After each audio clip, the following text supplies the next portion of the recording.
Welcome to today's 5-minute Bible study in the book of Joshua. We began our study yesterday, and we've seen that Moses is now deceased. His long period, 40 years of leading the Israelites is over. He's anointed Joshua as his successor.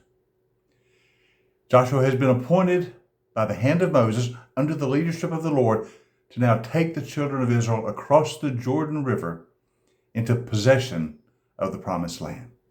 So the first thing Joshua does is to begin to ready himself for this great work. Let's read the first 6 verses of chapter 1. Now after the death of Moses, the servant of the Lord said to Joshua, son of Nun, Moses' aide, Moses, my servant, is dead. Now then you and all the people get ready to cross the Jordan River into the land I am going to give to them, to the Israelites. I will give you every place where you set your foot, as I promised Moses. Your territory will extend from the desert to Lebanon, from the great river the Euphrates, all of the Hittite country, to the Mediterranean Sea in the west. No one will be able to stand against you all the days of your life. As I was with Moses, I will be with you. I will never leave you nor forsake you. Be strong and be courageous, because you will lead these people to inherit the land I swore to their ancestors to give them. The promise is about to be fulfilled, the promise of the land. The promise was first made to Abraham many centuries before. When Abraham answered the call of God to journey to that new land, he came to the land of Canaan. And God said, I will give your descendants this land. Your descendants will possess this land. Now, Abraham himself never came into possession of the land. He lived there all the days of his life as a nomadic traveler, a wanderer. But he knew that one day his children would possess the land.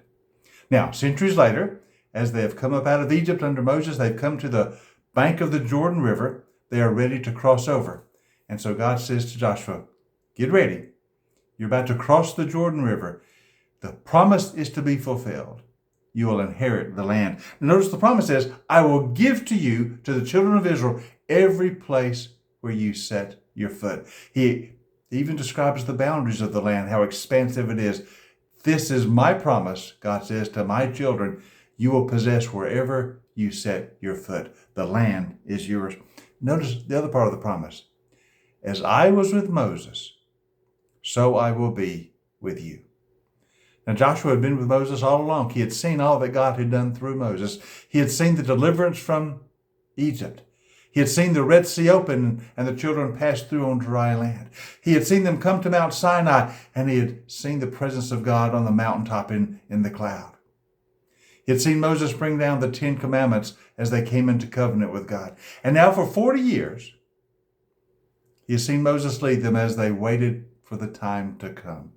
Now remember, Joshua was one of the ones who wanted to enter the land 40 years ago. You remember when they first started to enter the land, Moses had sent out 12 spies to spy out the land. And they'd come back, and they'd all said, it is a land that flows with milk and honey, as God said. But 10 of the spies said, we can't take it. There are giants in the land. They have walled, fortified cities. We will never take it. But two of the spies, Joshua and Caleb, said, God will be there with us. We will take the land. Let's go. But the other 10 persuaded the people to not believe God, and that's why they spent 40 years in the wilderness. The only ones of that original generation that would enter the promised land were Joshua and Caleb, because they had believed. They had known God would give them the land.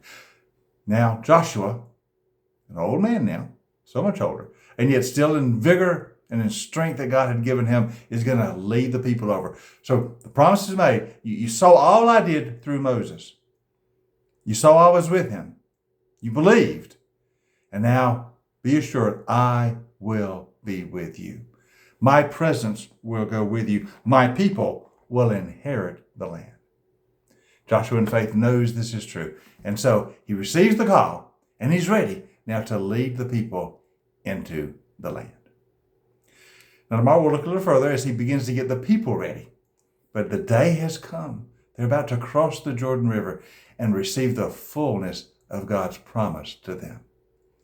Joshua knows that God is going to be with him as he was with Moses, and Joshua's ready for them to take possession of the land as God has promised. For God always fulfills his promises. His word is certain. His word is sure. His word is reliable. Joshua knows that, and so they're ready.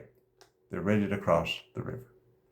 Join us tomorrow as we continue looking at how the people get ready. But that'll be in our next session. So join us next time for our 5-minute Bible study in the book of Joshua.